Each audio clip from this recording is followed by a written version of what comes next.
Hello friends, இன்னைக்கு நான் உங்களோட ஷேர் பண்ணிக்க போற ரெசிபி சந்துகளி. ஸ்லைஸ் பண்ணலாம் வாங்க. சந்துகளி ஸ்டார்ட் பண்றதுக்கு முன்னாடி நம்ம நிலக்கடலை பொடி பண்ணிக்கலாம். ஒரு மிக்சர் ஜார்ல நான் ஒரு அரை கப் போல வறுத்து எடுத்த நிலக்கடலை சேர்த்துருக்கேன்.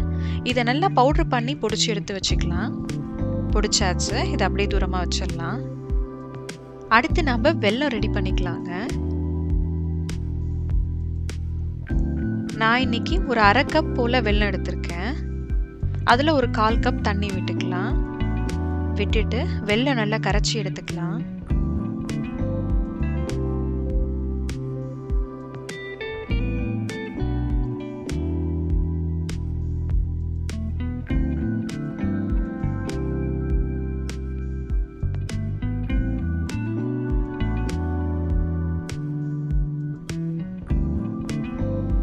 வெல்லம் பாகு வரணுங்கிற அவசியம் இல்லைங்க, நல்லா கொதி விட்டு இறக்கிட்டோம்னாலே போறோம்.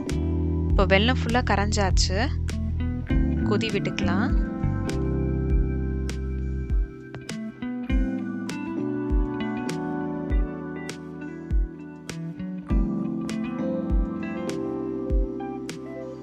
நல்லா தலன்னு கொதி வந்தாச்சுங்க. இப்போ நம்ம இதை வடிகட்டிட்டு பாகை அப்படியே எடுத்து வச்சிருவோம். அடுத்து நம்ம களி பண்ண ஸ்டார்ட் பண்ணிடலாம். அதுக்கு ஒரு பேன்ல நான் ஒரு 2.5 கப் தண்ணி சேர்த்துக்கிறேன். 1 கப் ராகி மாவு எடுத்திருக்கேன், அதுக்கு நான் 2.5 கப் தண்ணி எடுத்திருக்கேன். தண்ணி இது போல நல்லா தலன்னு கொதி வந்ததுக்கு அப்புறமா இதுல நம்ம கொஞ்சமா உப்பு சேர்த்துக்கலாம். சேர்த்துட்டோம். இதுல இப்போ 1 கப் ராகி மாவை கலந்து விட்டுறக்கூடாது, இப்படி குவியலா வச்சுக்கணும். இதை இப்படியே ஒரு 30 மினிட்ஸ்க்கு வேக விட்டுடலாங்க. மீடியம் ஃப்ளேமில் வச்சுக்கலாம். கை வச்சு கலந்து விட்டுறக்கூடாது, இது அப்படியே குவியலாகவே வேகட்டும். பொதுவாக இந்த சந்துக்களி வந்துட்டு பண்டிகை நாட்களில் வருஷப்பிறப்பு அன்னைக்கு செய்கிற டிஷ் இது. அந்தி சாய்ந்து செய்யறதுனால இது வந்து சந்துக்களி அப்படின்ற பேர் வந்திருக்குன்னு சொல்லுவாங்க. சிலர் வந்து இந்த நிலக்கடலை பொடிக்கு பதிலாக எள்ளு பொடி சேர்த்து சாப்பிட்ற வழக்கமும் உண்டு. அந்தந்த ரீஜனுக்கு தகுந்த மாதிரி அதோட பேரும் அதோட இதுவும் மாறுபடுது. இப்போ பார்த்தீங்கன்னா அதை நான் ஒரேடியாக நான் ஃபுல்லாக விட்டு கிளறல, கொஞ்சமாக ஓரத்துல இருந்து அப்படியே எல்லாத்தையும் ஒன்று சேர்த்து கலந்துக்கணும்.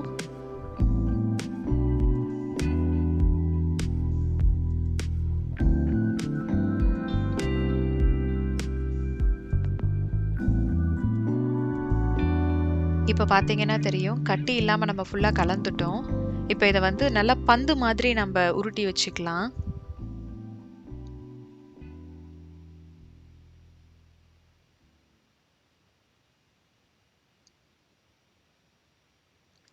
இப்போ பார்த்தீங்கன்னா முக்காலில தான் ஆக்சுவலி இந்த சந்துக்களி வந்து புளிவாங்க. இவங்க அது இல்லைங்கிறதுனால நான் முறுக்கு புளியில தான் நான் புளிய போகிறேன். இந்த களியை வந்து ஆற விட்டுறக்கூடாதுங்க, சுட இருக்கும்போதே கையோட பிழிஞ்சு எடுத்துடணும். நான் அடுப்புல இருந்து இறக்கி நான் உடனே தான் இதை நான் பிழிஞ்சிருக்கேன். பார்த்தீங்கன்னா சூப்பராக பிழிஞ்சாச்சு. இந்த மாதிரி நடுவில் பிரேக் ஆகாமல் அப்படியே கண்டினியூஸாக வரணும்னா களி நல்லா வெந்திருந்தாதாங்க இந்த மாதிரி வரும். ஒரு 30 மினிட்ஸ் பொறுமையாக ஒரு மீடியம் ஃப்ளேமில் அப்படியே விட்டுட்டோம்னா அது பாட்டுக்கு அழகாக வெந்து வந்துடும். நல்லா சுட இந்த மாதிரி பிழிஞ்சு எடுத்துடலாம். ரெடி ஆயிடுச்சுங்க, இப்போ பரிமாறிடலாம்.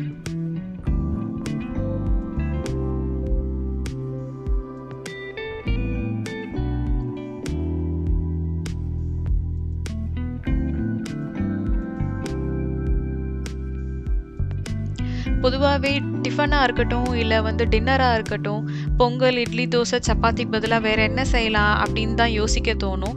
ஆனால் இந்த பாரம்பரியமான இந்த ஒரு ட்ரெடிஷ்னல் ரெசிபியை வந்து எனக்கு நானே ஞாபகப்படுத்திக்கிட்டேன். இதை உங்களோட ஷேர் பண்ணிக்கிட்டதுலையும் எனக்கு ரொம்ப சந்தோஷங்க.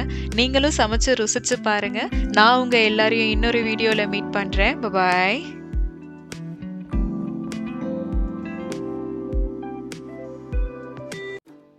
ஹலோ ஃப்ரெண்ட்ஸ், ஒப்பட்டு எப்படி சாஃப்டாக டேஸ்டியாக செய்யலாங்கிறது தான் இன்றைக்கி நான் உங்களோட ஷேர் பண்ணிக்க போகிறேன். வாங்க வீடியோக்குள்ளே போகலாம். ஸ்லைஸ் பண்ணலாம் வாங்க. ஒப்பட் செய்யறதுக்கு முதல்ல மேல் மாவை ரெடி பண்ணிக்கலாம். அதுக்கு ஒரு பவுல்ல 1 கப் போல மைதா மாவு எடுத்திருக்கேன். 1/4 டீஸ்பூன் மஞ்சத்தூள், தேவையான அளவு உப்பு ரெண்டும் சேர்த்துட்டு நல்லா கலந்து விட்டுடலாம்.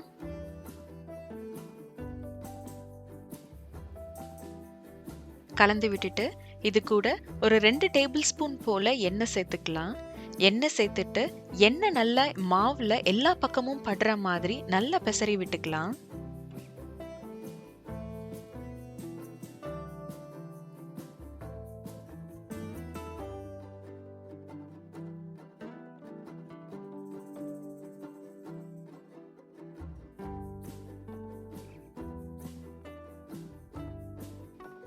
நல்லா கலந்துட்டோம்.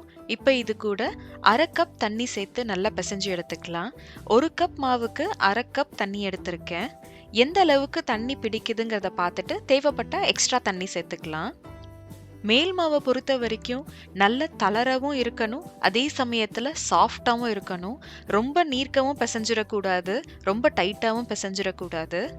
மேல் மாவை சரியான பதத்துல பிசைஞ்சு எடுக்கும் போது தாங்க ஒப்பட் நல்லா சாஃப்டா இருக்கும். அதே போல சாஃப்ட்னஸ் ரொம்ப நேரத்துக்கு ரீட்டைனும் ஆகும் நமக்கு.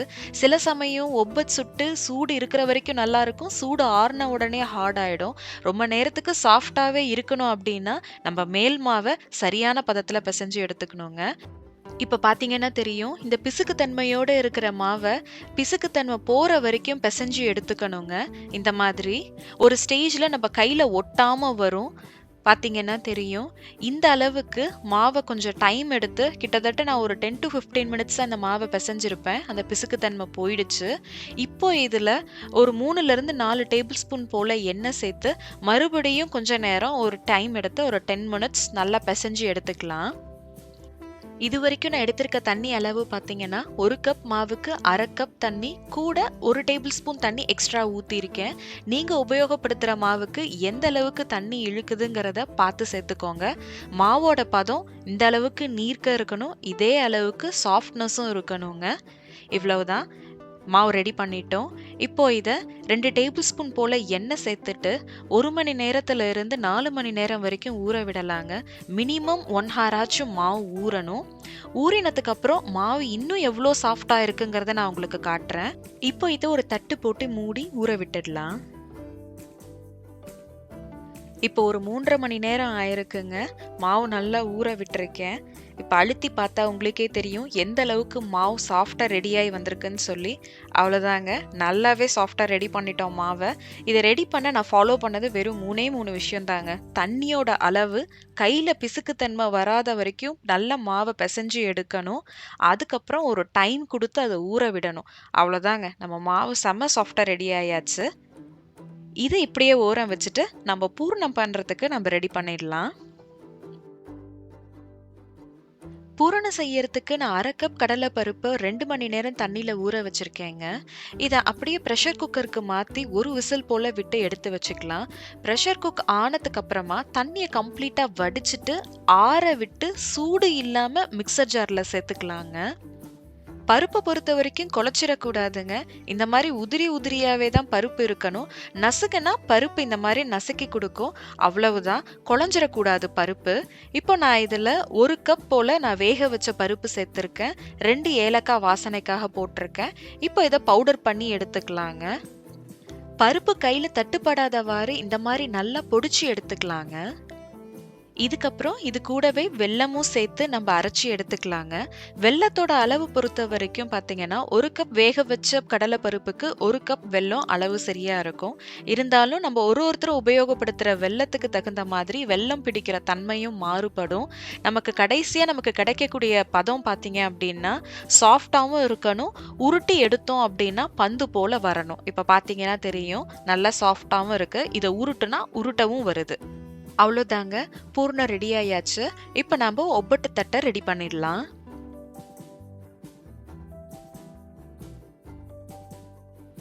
ஒப்பட்டு தட்டுறதுக்கு நான் ஒரு பட்டர் பேப்பர் விரிச்சு வச்சிருக்கேன். அதுல கொஞ்சமா எண்ணெய் தடவிக்கலாம்.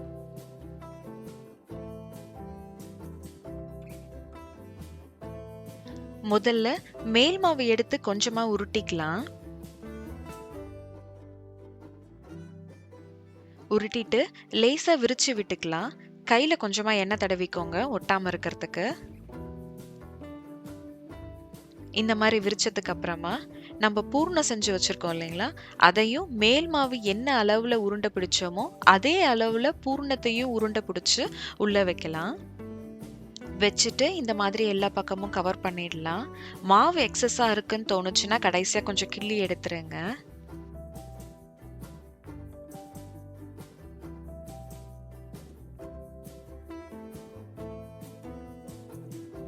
எல்லா பக்கமும் கவர் பண்ணிட்டோங்க.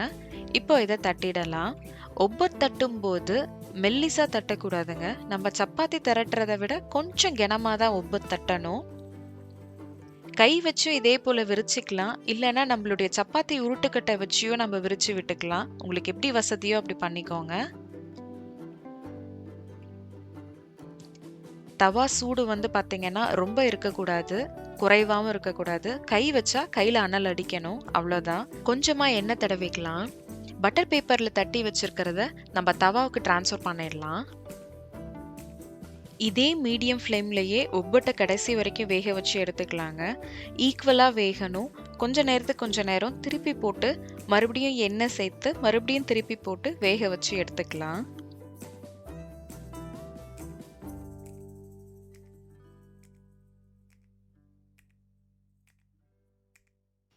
அவ்வளோதாங்க, நம்ம ஒப்பட்டு இப்போ ரெடி ஆயாச்சு.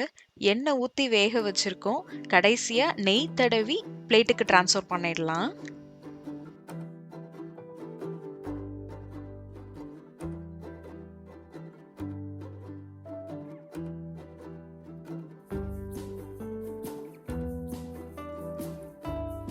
பரிமாறியாச்சுங்க.